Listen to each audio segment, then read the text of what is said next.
বিশ্ববিদ্যালয়গুলোতে অনেক বাজেট থাকলেও গবেষণার জন্য ঠিকমতো হয় না বলে জানিয়েছেন শিক্ষামন্ত্রী এহসানুল হক মিলন। সকালে রাজধানীর আগারগাঁওয়ে ওয়ার্ল্ড ইন্টেলেকচুয়াল প্রপার্টি ডে উপলক্ষে আয়োজিত অনুষ্ঠানে কথা জানান তিনি। শিক্ষামন্ত্রী আরও বলেন, গবেষণায় জিডিপির ৫% বাজেট রাখার লক্ষ্য রয়েছে, কিন্তু সেই বাজেট নেয়ার মতো প্রজেক্ট নেই। তবু এবার কিছুটা এগিয়ে নেওয়ার চেষ্টা করবে সরকার। পরে মন্ত্রী বলেন, ভর্তি পরীক্ষার জন্য শিক্ষার্থীদের অনেক সময় নষ্ট হয়। দেশের শিক্ষা ব্যবস্থা পরিবর্তনের জন্য কাজ চলছে। দেশে এখন অনেক প্রাইভেট বিশ্ববিদ্যালয় রয়েছে।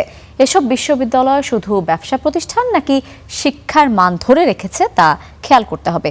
এছাড়াও নতুন নতুন পাবলিক বিশ্ববিদ্যালয় হচ্ছে, তবে এসব বিশ্ববিদ্যালয়ে প্রয়োজন রয়েছে শিক্ষার মানের উন্নতি আনা, না হলে বেকারত্ব তৈরির কারখানায় পরিণত হবে বলেও মন্তব্য করেছেন শিক্ষামন্ত্রী। বিশ্ববিদ্যালয়গুলোর মধ্যে তালিকাভুক্ত করে এই প্রতিযোগিতায় কারা রয়েছেন তাদেরকে আইডেন্টিফাই করে আমার মনে হয় রিওয়ার্ডের ব্যবস্থাও করা যেতে পারে।